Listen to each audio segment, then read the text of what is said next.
요한복음 15장 5절에서 11절까지 우리 하나님 말씀 우리 한 절씩 교독하겠습니다.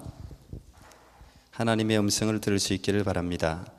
나는 포도나무요 너희는 가지니 저가 내 안에 내가 저 안에 있으면 이 사람은 과실을 많이 맺나니 나를 떠나서는 너희가 아무것도 할 수 없음이라.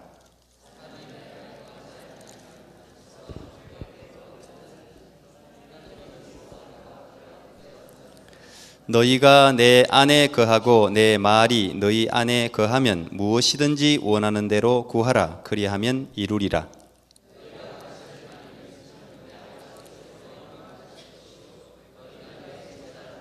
아버지께서 나를 사랑하신 것 같이 나도 너희를 사랑하였으니 나의 사랑 안에 거하라.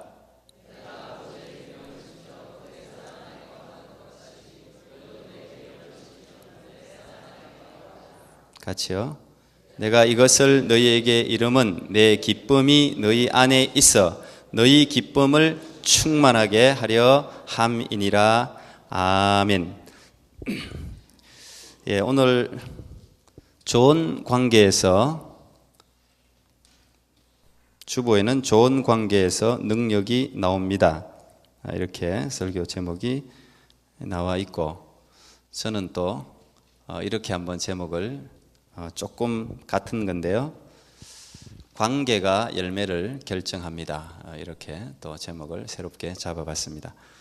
같은 내용인데요. 지금 우리가 지난주 월요일부터 특별 새벽 기도회로 함께 새벽마다 은혜를 나누고 있는데 이번 특별 새벽 기도회 주제가 하나님을 경험하는 삶이라는 주제를 정했습니다. 우리가 이론은 많이 알고 있고 피상적으로는 하나님에 대해서 많이 알고 있는데 이걸 우리 삶에서 실제적으로 어떻게 하면 좀 경험할 수 있을까? 하나님을 어떻게 하면 경험해서 경험적으로 하나님을 아는 지식을 가질 수 있을까를 고민하면서 이런 제목을 정해봤습니다. 이 제목은 헨리 블랙가비 목사님, 캐나다 출생입니다. 헨리 블랙가비 목사님이 쓰신 Experiencing God이라는 책을 텍스트로 해서 이 책을 메인으로 해서 여기에서 말씀을 발췌하고 제가 함께 묵상하면서 여러분과 함께 나누고 있는데 이번 특세는 주일과 연결시켰습니다. 똑같은 주제를 특세하고 주일 다른 말씀하지 않고 주일하고 똑같은 주제 아래 부활주일까지 18번 같은 주제를 가지고 말씀을 나누려고 합니다. 그리고 그렇게 진행하고 있는데 그래서 이 하나님을 경험하는 삶의 중요한 어떤 주제를 여러분들이 오늘 특세를 지금 못 나오시는 분들도 계시니까 오늘 한번 잠깐 정리하고 지금 이런 걸 새벽에 말씀을 나누고 있구나. 또 이런 루트를 통해서 하나님을 만나게 되는구나 하는 것들을 여러분이 머릿속에 그리면 굉장히 도움이 될 것 같아요. 하나님을 경험하는 삶의 7가지 실체라는 것인데 제가 계속 지금 반복하고 있는 내용입니다. 하나님이 가장 중요한 것은 하나님은 살아계신다. 믿습니까? 하나님은 살아계시는데 우리가 하나님을 못 만나고 있잖아요. 아이들도 제게 가끔씩 물어요. 하나님 목소리가 어떤지, 제게 하나님 음성을 들어봤는지. 아빠는 들어봤어요? 하나님 어떻게 말씀하세요? 이런 질문을 해요. 이번 주에 이제 하나님이 어떻게 말씀하시는지를 구체적으로 나누는 주간입니다. 이번 주가 그 하나님이 살아계시다는 것을 전제로 하고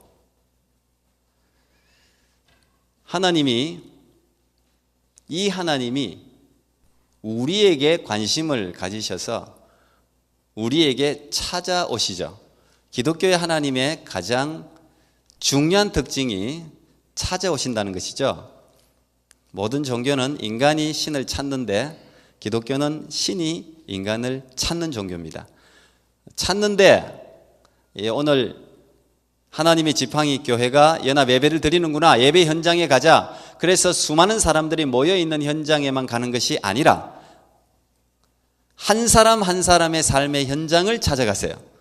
사람이 많이 모이기 때문에 그곳에는 하나님이 계시고, 혼자서 외딴 곳에 아니면 이슬람권의 북한 땅에 몰래 이불을 뒤집어 쓰고 있다고 해서 하나님이 찾아가지 않는 게 아니라, 하나님은 하나님의 사람들을 그 사람이 어디에 있든 찾아내셔서 찾아가신다. 그리고 하나님은 그 사람의 주위에서 일하고 계신다. 워킹한다. 일한단 말이에요. 그 사람 주위에서 우리는 모르지만 나를 위해 하나님이 뭔가 일을 하신다는 거예요. 자, 그걸 제일 먼저 기억하고, 그 다음 하나님은 주위에서 일하면서 우리와 실제적이고 구체적이고 개인적인 관계 맺기를 원하세요. 우리도 뭔가 관계가 맺어져야 그 다음 전진이 있잖아요. 하나님은 우리 주위를 서성거리면서 어떤 사건을 통하거나 아니면 내가 위기에 빠졌을 때나, 평소에는 하나님을 전혀 모르고 살아가다가 실패하고 낙심하고 질병에 걸리고 자기 힘으로 할 수 없는 일이 있을 때 사람은 마음속에 숨어있던 하나님을 찾게 되죠. 그럴 때 하나님이 그 사람을 어떤 식으로든 자신을 드러내 보이시면서 관계를 맺는단 말이에요. 구체적으로. 우리 교회도 그런 분들이 굉장히 많이 있습니다. 하나님은 우리와 개인적이고 지속적인 사랑의 관계를 맺기를 원하신다. 릴레이션십 가지는 거 굉장히 중요합니다. 예, 오늘 이제 제가 이 말씀, 여기까지 지금 5일 동안 말씀을 나눈 거예요. 제가 오늘 그 관계의 마지막 편이에요, 오늘이. 그리고 이 관계를 맺으신 하나님은 이제 드디어 관계를 맺고 난 뒤에 우리를 초대하세요. 우리를 그분의 목적을 이루는 도구로 그분의 일에 우리가 참여할 수 있도록 우리에게 인비테이션, 초대한다. 인바이트해서 내 일에 동참할 수 있도록. 여러분, 누군가 일에 동참한다는 것, 그것도 위대한 사람의 일에 동참한다는 것은 자랑스러운 일이잖아요. 근데 하나님은 그 위대한 하나님의 일에 우리가 동참해서 일할 수 있도록 우리를 인바이트 한단 말이에요. 그리고 같이 일하기를 절개하신다는 말이에요. 그리고 그 다음 하나님은 우리를 인바이트해서 말씀하세요. 하나님이 내가 너를 향해서 아니면 이 시대를 향해서 어떤 목적을 가지고 있는지, 너를 어떤 길로 인도할 건지 그 길을 보여주시면서 말씀하세요. 내가 너에게 대해서 이런 목적을 가지고 있다. 내가 너를 통해 이런 일을 이룰 것이다. 이 시대에 이런 일들에 너를 동참시킬 것이다. 너를 사용할 것이다. 어떻게 말씀하시느냐, 하나님이. 지금 저의 보이스, 이거는 그냥 음성이죠. 이런 걸로도 말씀하세요, 실제로. 아이들이 제게 들어봤냐 그러는데 못 들어봤지, 당연히. 이런 보이스는. 근데 하나님은 여러 가지로 말씀하세요. 제가 어제도 이야기했습니다. 아이들에게 너희들 생일 되면 아빠가 생일 카드를 적어주면 이거 아빠 소리지. 생일 카드도 아빠의 목소리죠. 선물 하나 주면 선물만 봐도 우리는 그 사람이 내게 말하는 걸 알아요. 아, 이 사람이 나를 사랑하는구나. 이 사람이 내게 관심이 있구나. 그것도 말이에요. 꼭 우리 보이스만 생각하니까 신기하게 생각하는데, 하나님은 여러 가지로 말씀하시는데 성령에 의해서, 성경을 통해서, 기도를 통해서, 여러 가지 환경을 통해서, 교회를 통해서, 사람을 통해서, 수많은 하나님이 우리에게 말씀하시는 통로는 굉장히 많아요. 자연을 통해서도 말씀하시죠. 근데 그걸 배우는 거예요. 하나님의 음성을 우리가 캐치해야 돼. 그 음성을 들을 줄 알아야 돼. 하나님은 어쨌든 자신의 목적을 우리에게 보여주기 위해서 계속적으로 말씀하신다는 거예요. 계속. 자, 그러면 이제 하나님인 게 분명히 내 삶에 하나님이 개입을 했기 때문에 하나님이 누구시고, 아, 진짜 하나님이 계시구나 한 걸 내가 깨닫게 됐어요. 그리고 하나님의 목적을 알게 됐어요. 하나님이 내 인생을 통해서 뭘 하려고 하시는지를 내가 어렴풋이나마 정확하게 알면 더 좋지만 알게 됐어요. 자, 그러면 흔쾌히 내가 거기에 순종하느냐? 그렇지 않습니다. 과정 하나가 더 있습니다. 그 믿음에 대해서 갈등하기 시작합니다. 아, 내가 지금까지 내 길을 내가 그래도 내 인생의 비전을 가지고 내가 이쪽 길로 가보려고 이렇게 왔는데 하나님이 말씀하시는데, 아, 뭔가 이걸 포기해야 될 것 같고 아니면 내가 뭔가 다른 길로 인도하는 것 같고 하나님의 목적이 분명하단 말이에요. 그러면 하나님의 목적이냐 내 목적이냐, 여기에 대해서 부딪혀서 갈등하게 돼요. 자, 이 갈등을 오래 하는 사람이 있고 이 갈등을 짧게 하는 사람이 있어요. 갈등은 항상 우리에게 결단을 요구해요. 결정하라는 거예요. 정하라는 거예요. 어떻게 할 거냐? 정하라는 거예요. 성경에 여러분들이 이런 시각으로 보면 모든 하나님의 사람이 이런 과정을 거치고 있어요. 그래서 막 고민한다고. 이게 진짜 하나님의 음성 맞나? 이게 진짜 하나님의 음성이 맞다면 나는 어떻게 해야 될 것인가? 어떤 결단을 할 것인가? 그 다음에 이 믿음의 갈등 후에 이제 우리가 결정해야 돼요. 조정해야 됩니다. 내 삶을, 내가 가는 길을, 내 삶의 패턴을, 내가 가지고 있는 삶의 스타일을 다 조정해야 돼요. 이게 하나님 목적이 맞고 이게 하나님이 진짜 살아계시고 나를 진짜 부르셨다면 조정이 필요해요. 여러분, 이건 하나님 아니고 세상으로 따져도 마찬가지 아닙니까? 여러분이 진짜 인생의 목적이 있고 내가 그것을 이루고 싶다면 그 길로 가기 위해서 내가 가지고 있는 나쁜 습관이 있다면 바꿔야 되잖아요. 버려야 되잖아요. 그걸 버리지 않고서는 그걸 목적을 달성할 수 없다면 그거 안 버리면 목적 달성 못하는 거죠. 그 일을 성취를 못하는 거죠. 갈등해야지. 내 시간을 잘라서 그 목적을 성취하기 위해서 거기에 투자해야지. 학생이라면 공부를 해야지. 내가 놀고 싶지만 게임도 하고 싶고 친구도 만나고 싶고 모든 걸 하고 싶지만 내가 공부하지 않으면 그 내가 원하는 곳에 갈 수 없다고 생각이 되면 정리해야 되잖아요. 조정해야 되잖아요. 안 그러고 어떻게 붙들 수 있겠어요? 똑같아요. 하나님의 일도 마찬가지. 우리는 갈등을 통해서 내 인생을 조정해야 돼요.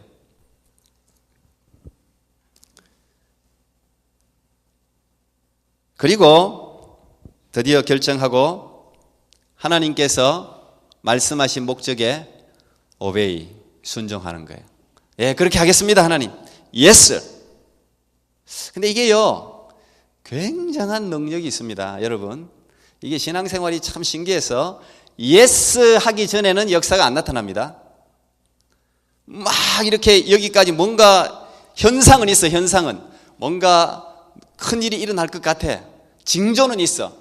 그런데 내가 예스 하지 않으면 징조는 징조로 끝이에요. 역사는 나타나지 않아요. 참 놀라워요. 이 예스라는 게 그렇게 능력이 있어요. 내가 입으로 고백하는 것, 내가 하나님께 결단하는 것, 굉장한 능력을 발휘합니다. 내가 오베이하면 그 다음 살아계신 하나님을 내 삶 속에서, 내 인생 가운데서 저절로 경험하게 되는 거예요. 하나님이 하나님의 일을 성취하기 때문에. 놀라워요. 내가 그냥 순종하기로 딱 결정하면 되는 거예요. 그전에는 많은 갈등이 있어. 나는 돈도 없어, 나는 사람도 없어, 나는 지식도 없어. 내가 하나님 이 일을 어떻게 합니까? 하나님이 이렇게 말씀하셨는데 내가 이 일을 어떻게 합니까? 한번 보세요. 분명한 하나님의 비전을 가지고 시작한 선교단체, 봉사단체, 뭐 그런 일, 저 사람 못할 것 같은데 그게 하나님의 뜻이 맞으면 희한해요. 그 사람이 오케이! 되든 안 되든 내가 내 인생을 하나님께 걸겠습니다 하고 딱 뛰어드는 순간 마치 여호수아 이스라엘 사람들이 저 홍해를 어떻게 건너, 저 요단강을 어떻게 건너, 저게 어떻게 갈라져, 저 위를 가라니 말이 돼? 그러나 예스, 오케이, 알겠습니다. 내 이성적으로 이해가 안 되지만 한번 가보겠습니다. 죽으면 죽으리라. 마치 에스더같이 요단강에 발을 딱 딛는 순간 디뎌야 강이 갈라지는 거예요. 희한해요. 이게 신앙의 원리예요, 원리. 근데 결정하는 게 쉽지 않아요. 결정한다는 것은 자신의 삶 가운데 많은 것을 포기하는 것일 수도 있기 때문에. 근데 결정하면 하나님이 막 일하는 걸 알게 돼요. 참 희한해요. 하나님이 막 우리와 함께 일하셔서 그 일이 이루어지는 거예요. 그걸 통해서 나는 그렇구나. 하나님이 살아계시구나. 하나님이 진짜 살아계시구나. 그걸 하나님을 경험한다고 우리는 이야기하는 거예요. 그래서 믿음의 사람들은 이런 경험을 다 가지고 있어요. 저는 여러분도 이런 경험을 가질 수 있기를 축복합니다. 신앙생활에서 그래서 이 관계는 매우 중요한 단어입니다. 성경은 하나님과 우리의 관계를 여러 가지로 비유하셨어요. 여러 패러블을 사용해서 하나님과 우리의 관계를 설명하려고 노력했어요. 여러분들이 잘 아는 하나님과 우리의 관계 뭐가 있을까요? 제일 먼저 우리 지난번에 이야기한 것처럼 제가 지팡이 시리즈 할 때 말씀드렸죠. 하나님은 나는 목자, 너희는 양. 목자와 양. 그걸 하나님과 우리의 관계라고 말씀하세요. 제가 지금 이렇게 새벽에 어린아이들이 많이 나오기 때문에 제가 새벽기도 설교를 전부 지금 시청각을 다 찾아서 하는데 오늘도 그래서 한번 찾아봤습니다. 제가 어쨌든 이 하나님은 본인은 목자, 우리는 양이라고 성경에는 곳곳에서 이야기하고 있어요. 구약에도 있고 신약에도 있고. 그 다음 또 하나님과 우리의 관계를 뭐라고 말하고 있습니까? 하나님과 우리의 관계 대표적으로 여러분 알고 있는 관계를 이야기해 보세요. 어떤 비유가 있어요? 하나님은 누구? 하나님은 우리의 뭐요? 잘 모르세요? 하나님 누구신지. 하나님은 자신을 아버지라고 하고 우리를 자녀라고 부르잖아요. 그죠? 누가복음 15장의 대표적인 탕자의 비유가 그거 아닙니까? 하나님은 아버지고 우리는 그 자녀단 말이에요. 아버지와 아들로 우리를 비유합니다. 그리고 또 하나님은 하나님과 우리의 관계를 부부라고도 이야기해요. 부부라고. 내가 신랑, 우리는 신부. 그래서 결국 요한계시록 마지막에는 공중에서 웨딩, 결혼식 하잖아요. 신랑이신 하나님이 신부인 교회들, 우리들을 부르셔서 공중 결혼식 하면서 끝나는 게 그게 요한계시록입니다. 신랑 신부로 비유합니다. 그 다음 많은 비유가 있지만 오늘 요한복음 15장에서는 어떻게 비유하느냐? 예수님이 나는 포도나무고 너희는 가지다 그렇게 비유해요. 신랑 신부는 구약의 예언서에 굉장히 많이 나와 있어요. 특히 호세아 같은 경우에 음탕한 아내 고멜, 그게 우리고 늘 그 남편 싫다고 버리고 다른 남자한테 가서 간음을 하고 음탕하게 행하는 그 여자를 맨날 데리고 오는 게 그게 호세아 역할인데 그게 아버지, 그게 하나님 역할이에요. 하나님과 우리가 그렇다는 거예요. 계속해서 어쨌든 우리는 하나님 잊어버리고 세상하고 버타는 걸 간음하는 거라고 구약에는 이야기해놨어요. 눈이 뒤집어지지 않겠습니까? 자기 아내가 다른 남자하고 일단 미성년자가 있어가지고 눈이 안 뒤집어지면 그건 이제 안 사랑하는 거지 평소에. 근데 다 하나님이 그럼에도 또 데리고 오고 또 데리고 오고 또 아내로 사랑하고. 오늘은 포도나무 가지. 자, 여러분 우리가 패러블, 이 비유라는 것은 어떨 때 사용합니까? 우리가 이런 비유를 통해서 이런 그림을 딱 보면 이게 금방 머릿속에 들어오잖아요. 좀 더 잘 설명하고 좀 더 이해되기 쉽도록 하기 위해서 이런 비유를 들죠. 선생님이 비유를 잘 들어서 학생들에게 가르치면 좋은 선생이에요. 가르치려고 하는 걸 정확하게 가르치는 거니까. 부모들도 마찬가지고 이런 비유는 좀 더 정확하고 쉽게 설명하고 전달하기 위해서 비유를 사용하는 것이죠. 그런데 하나님과 우리의 관계에 목자와 양이다, 아버지와 아들이다, 신랑과 신부다, 포도나무와 가지다, 이걸 인간이 나하고 하나님은 이렇게 지내 하면서 인간이 만들어낸 비유가 아니라는 것이죠. 이건 우리가 만들어낸 비유가 아니라 하나님이 직접 본인과 우리의 관계를 설명하기 위해서 좀 더 쉽고 정확하게 전달하기 위해서 사용하신 패러블이에요. 비유예요. 하나님께서 우리에게 이 비유를 통해서 분명하게 전달하시려고 하는 메시지가 있다는 이야기죠. 그리고 정확하게 우리가 알았으면 좋겠다는 하나님의 마음이 거기에 들어가 있죠. 이 관계를 너 분명하게 기억해라, 평생 기억해라, 잊어버리지 마라, 그거 아니겠어요? 목자와 양의 관계를 통해서 무엇을 말씀하시려고 할까요? 제가 말씀드렸죠. 이미 설교를 많이 했으니까. 양에 있어서 목자는 절대적인 존재입니다. 목자 없이 양은 존재할 수 없습니다.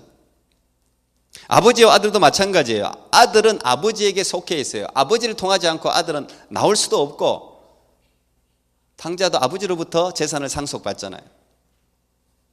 신랑과 신부 마찬가지입니다. 당시의 유대 사회에서는 신부의 모든 권리는 다 신랑에게 속해져 있어요.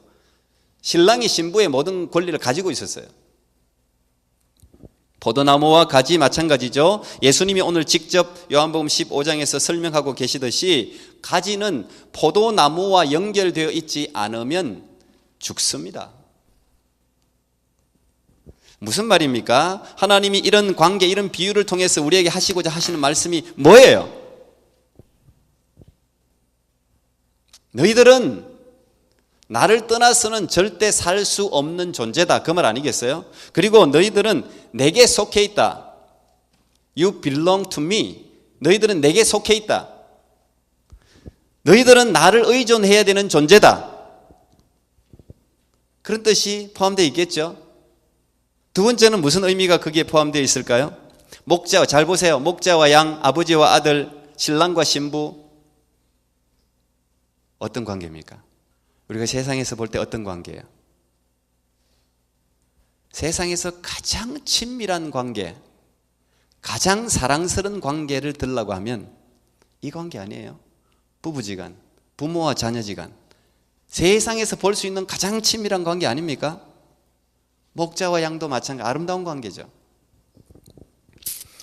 하나님은 이 관계를 통해서 너는 내게 속한 사람이야 하는 말이 너는 내 종이야 이런 말이 아니죠. 너는 내 종이야. 내가 시키는 대로 해야 돼. 내 재산이야. 이런 말이 아니죠. 너는 내 피부치야. 너는 내 생명과 연결되어져 있어. 너는 나의 가장 소중한 존재야. 너는 내 아들이야. 나는 너를 위해서 죽을 수도 있어. 이 이야기 아닙니까? 다시 말하면 너의 모든 필요는 내가 채워주겠다 그 말. 너의 모든 필요한 거, 네가 뭐가 필요해? 너 필요한 거 뭐가 있어? 부모와 자녀의 관계 그거 아니에요? 자녀가 정말 필요로 하는 것은 부모가 무조건 채워줄 수 있는 대로 채워주려고 노력하잖아요. 자신의 삶을 헌신해서 자기는 못 먹어도 자녀는 먹이는 게 부모 아니겠어요? 자기는 고생해도 자기는 침뱉음 바르고 조롱을 당해도 자녀들만큼은 조롱받는 자가 되지 않도록 하기 위해서 공부시켜주고 그게 부모 아니겠어요? 희생하는 거. 하나님이 이런 관계를 우리와의 관계로 비유하는 것은 하나님이 우리에게 그런 존재라는 것을 보여주는 거예요. 내가 너를 위해서 죽을 수도 있어. 실제로 죽으셨잖아요. 인간의 모습으로 이 땅에 오셔서 하나님이 직접 우리를 위해서 나를 구원하기 위해서 죽으셨잖아요. 그런 관계임을 하나님이 우리에게 이야기하는 거예요. 한마디로 너의 인생을 내가 책임질게 이 말이에요. 부모들도 자식 인생 책임질게 해놓고 우리가 어떻게 책임집니까 사실. 인간이 우리에게 얼마나 많은 한계가 있습니까. 그래서 자녀들은 자라면서 부모가 내가 어릴 때 보던 부모 아니네 그러잖아요. 그리고 이놈들 가끔씩 무시하고 그러잖아요. 잘 들어 너희들. 부모 무시하면 너희들도 부모 되면 무시당해. 항상 부모를 공경해야 돼요. 선생님을 공경하고 목사님을 존경하고 장로님 존경하고 어른들. 우리 교회에서는 저는 예의 없는 거 제일 싫어합니다. 사실 제가 은근히 그런 부분은 상당히 보수적입니다. 에티켓 없는 거 상당히 그냥 싫어해요. 그건 한국적인 정서가 아니에요. 어떤 사람은 저보고 한국적인 정서라 그러는데 아니에요. 그건 성경의 정서예요. 성경은 부모 공경하라 그랬어요. 공경하지 않는 자식은 죽이라 그랬어요. 그 정도로 성경은 강경하게 이야기하고 있어요. 이런 건 효사상이라든지 이런 건 전부 성경에서 나오는 사상이에요. 어른들 존경하는 거 이런 거 배워야 돼요. 인사도 잘하고.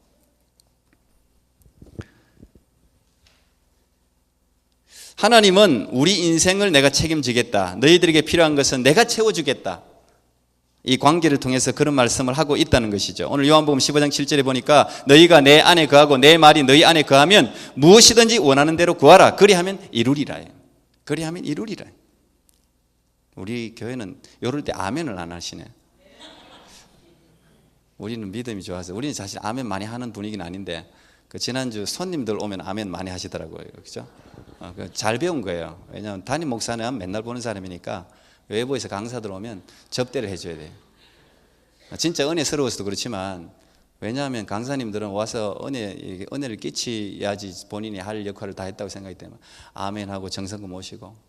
지난주 며칠 전에 우리 김미자 목사님도 저한테 오늘 아침에 카톡이 왔어요. 목사님 교회가 너무 아름답습니다. 목사님 성도들이 교육이 너무 잘 됐습니다. 그러더라고. 제가 무슨 교육시킨 거 있습니까? 없죠. 제가 무슨 여러분들이 알아서 잘 모시고 잘 하시니까 여러분 잘하니까 제가 칭찬 듣더라고요. 너희들이 잘하면 부모가 칭찬 들어. 할렐루야. 우리 또 잘 보여. 요즘은 부모가 자식들한테 잘 보여야 돼요. 또 잘 부탁합니다. 오늘 이 말씀에 보면 무엇이든지 네가 원하는 것을 주기 위해서는 하나님이 딱 하나 조건이 있어요. 딱 하나 조건. 그게 내 안에 거해야 한다는 거예요. 이게 if문이잖아요. 네가 내 안에 거하고 내 말이 너희 안에 거하면 무엇이든지 원하는 대로 구하는 것마다 다 주겠다는 거예요. 그냥 너희들이 해야 될 가장 중요한 것은 나와 이 친밀한 관계를 맺는 것, 그것만 잘하면 된다는 거예요. 다른 조건은 필요가 없어요. 그러면 저절로 열매를 맺는다는 것이죠. 그래서 이 하나님과의 관계는 신앙생활의 핵심입니다. 가장 중요한 핵심이에요. 관계가 좋으면 행복해지고요. 관계가 나쁘면 불행해지는 거예요. 관계가 좋으면 저절로 열매가 맺어져. 내가 애쓸 필요도 없어요. 근데 관계가 끊어지면 길에 떨어져서 죽는 거예요. 오늘 포도 가지가 떨어지면 길바닥에 떨어져서 땔감으로 불쏘시개로 사용된다는 거예요. 포도나무는 뭐 집 재료로도 쓸 수도 없어요. 포도나무 아시죠? 포도나무 가지는 아무데도 쓸모형 없어요. 그냥 불 떼는 것밖에 없어요. 목자가 없으면 양은 너무도 무기력한 존재고 아버지 곁을 떠난 탕자는 아무도 거들떠보지 않아 돼지먹이나 겨우 얻어먹는 거지 신세가 된 것을 우리가 잘 압니다. 포도나무에서 떨어져 나간 가지는 아무짝에 쓸모없죠. 포도나무는 포도를 맺지 않으면 아무 쓸모없는 거예요. 땅만 버려요. 포도나무의 가장 중요한 건 포도송이에요. 포도송이. 저는 여러분 모두가 원래 풍성한 열매를 맺을 수 있기를 축복합니다. 우리 성도들도 다 가진데 열매를 맺어야 돼요. 그러면 좋은 관계를 맺기 위해서는 어떻게 해야 될까? 첫째로 알아야 돼요. 양은 목자가 누군지를 알아야 되고, 아들은 아버지 마음을 알아야 되고, 신부는 신랑의 마음을 헤아려야 돼요. 서로 부부지간에. 가지는 포도나무에 붙어 있으면 돼요.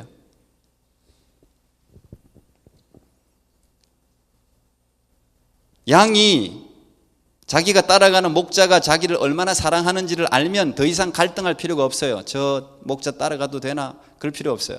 다윗이 여호와는 나의 목자시니 내가 부족함이 없으리로다. 그 목자가 자기 살리려고 목숨을 걸거든요. 그러니까 무슨 걱정이에요. 목자가 다 알아서 할 일이. 그것만 있으면 돼요. 그러니까 그 목자를 신뢰해야 돼요. 믿어야 돼요. 두 번째는 좋은 관계는 떠나지 않는 거예요. 떠나지 않는 거, 남아있는 거. 오늘 영어 성경에도 remain이라고 하잖아요. remain. You remain in me. 내 안에 있으면. 내 안에 있으면. 아버지 아들 안 싸웁니까? 싸우죠. 섭섭한 일 있죠. 오해가 있을 수도 있죠. 부부지간에 안 싸웁니까? 싸울 수 있죠. 더 많이 싸우죠. 마음이 안 맞을 수도 있죠. 그렇지만 아름다운 열매는 언제 맺어집니까? 머물러 있을 때, 끝까지 함께 있을 때. 나 혼자 뭐든 잘할 수 있다고 곁을 떠나면, 가지가 이 포도나무 못 믿겠어 하고 떠나면 죽는 거예요. 양이 목자 못 믿겠어 하고 떠나면 죽는 거예요. 아들이 아버지 못 믿겠어 하고 떠나면 고생하는 거예요. 그래서 오늘 조건은 너가 나를 떠나서는 아무것도 할 수 없다. 너희가 나를 떠나서는 아무것도 할 수 없다는 말을, 그러면 인간은 하나님 앞에 뭐야? 그러면 아무것도 아니네. 무용지물이네. 하나님 없으면 우리는 아무것도 아니네. 어떤 사람들은 이렇게 생각할 수가 있어요. 이건 인간을 낮추기 위한 말이 아니죠. 오히려 나를 떠나면 안 된다는, 내 안에 있으면 더 많은 걸 얻을 수 있다는 사랑의 강력한 메시지 아니겠어요? 여러 번 이야기했지만, 소개했지만 사랑은 죽음같이 강하고 라는 책을 적은 김성일 씨, 이분이 거의 천재 수준입니다. 고등학교 때 어려운 문학 서적을 거의 다 섭렵했어요. 그리고 그냥 글재주가 상당히 많고, 그래서 자기는 읽을 책을 다 읽었기 때문에 문과에 지망할 필요가 없다고 해서 이과를 지망한 사람이에요. 서울대 기계공학도예요. 근데 이 사람은 기독교에 대해서 특별히 인간의 편에 구원이 없다는 것에 대해서 상당히 불만이었다고 그럽니다. 상당히 반발이. 왜 인간이 그렇게 무기력해야 되냐? 그래서 자기 소설을 통해서 인간은 무기력하지 않다. 인간도 하나님의 경지에 오를 수 있다는 것을 소설로 간접적으로 쓴 사람이에요. 그리고 이 사람이 제일 좋아한 철학자가 신은 죽었다고 이야기한 니체예요. 니체를 그렇게 좋아했어요. 그리고 하나님에 대해서 비웃고, 인간도 스스로 구원의 길을 마련할 수 있다고 생각했죠. 그리고 지금도 그런 사람들 많은데, 인간이 하나님을 찾는 것은 자기가 뭔가를 못하니까 하나님을 이용하는 게 아니냐, 그런 이야기를 많이 질문을 해요. 우리 진은미 씨가 그 이야기 했는데 어디 갔어요? 오늘 안 오셨네. 이 종교라는 게, 이 기독교라는 게 인간이 뭔가 자기 못하는 게 있어서 하나님을 이용하는, 그래서 만들어낸 신이 아니냐, 뭐 이런 질문을 우리가 할 수 있어요. 오늘 김성일 씨도 그랬다는 거예요. 다 그건 미신적인 행동이다 라고 생각하는 거죠. 그렇게 오만할 때 자기 딸이 쓰러졌습니다. 혈루증 같은 거예요. 피가 계속 나오는 혈루증 같은 걸로 쓰러졌어요. 자기 딸이 쓰러졌는데 그 이어서 또 바로 자기 아내가 쓰러졌어요. 위암이었습니다. 수술실로 들어가는 아내를 바라보면서 그는 자기가 할 수 있는 일이 아무것도 없다는 사실에 대해서 굉장히 무기력함을 처음으로 느낍니다. 자기는 하나님도 필요 없어, 인간이 얼마나 위대한 존재인지 알아, 이렇게 큰 소리 쳤는데 자기 딸이 쓰러지고 자기 아내가 암으로 암 수술하러 들어가는데 너무 미안한 거예요. 자기 때문에 암이 걸린 것 같아서. 자기가 맨날 술 마시고 담배 피고 맨날 그냥, 그 이후로 물론 그 사람 끊었는데 그때 이후로 맨날 밤에 집에 안 들어오고 아내를 하도 속을 썩여 갖고 이 암이 스트레스 때문에 발생했다는 것을 자기가 알게 되면서 자기 때문이라는 그 죄책감 때문에 자기가 근데 아내를 위해서 해줄 수 있는 게 있어야죠. 그래서 그냥 복도에서 정말 자기 자신을, 그 철학을 하는 사람이니까 또 얼마나, 내가 알고 있는 이 수많은 지식과 철학이 아무런 도움이 안 된다는 것을 처음으로 깨달았어요. 아무것도 도움이 안 되는 거예요. 그리고 평소에 그렇게 욕을 해대던 하나님을 향해서 저절로 기도가 나오는, 하나님 내가 잘못했어요, 제발 내 아내 좀 살려주세요. 이 인간 아닙니까? 저절로 그렇게 기도했어요. 근데 하나님은 그 기도를 들었어요. 그가 아무것도 할 수 없다는 것을 느꼈을 때 하나님이 그에게 찾아오고 구원의 길을 열어주셨어요. 그리고 그 병상에서 하나님을 깊이 만나게 됩니다.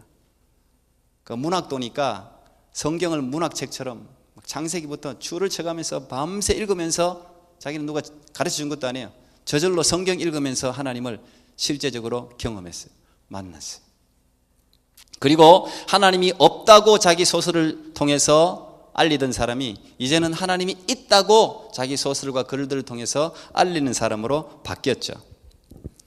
여러분, 세상 사람들은 아무것도 할 수 없는 상황을 절망이라고 이야기합니다. 실패라고 이야기합니다.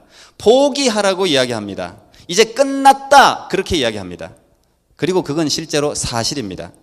세상에서 그가 할 수 있는 일은 실제로 아무것도 없고 그를 도울 수 있는 사람도 없기 때문에 끝난 거예요.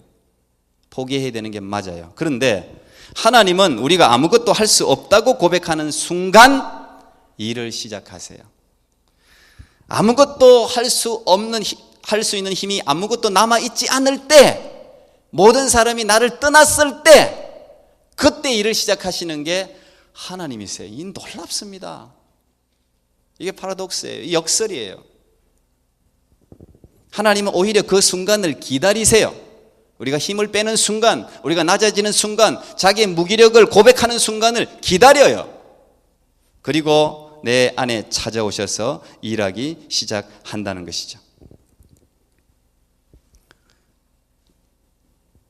여러분 가운데 낙심과 어려운 일이 있으신 분 있으십니까? 내가 정말 아무것도 할 수, 나는 아무것도 아니야, 그렇게 자기 자신에 대해서 열등감을 가지고 계신 분들이 계십니까? 하나님을 찾으시면 돼요. 하나님은 없는 것에서, 무에서 유를 창조하시는 분이에요.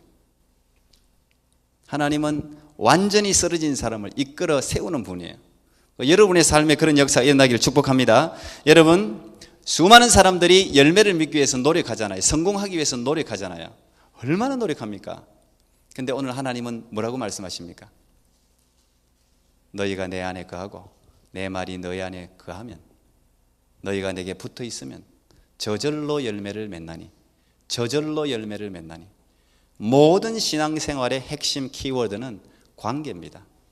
여러분이 힘들 때, 여러분에게 좋은 일이 있을 때 이 관계를 생각하십시오.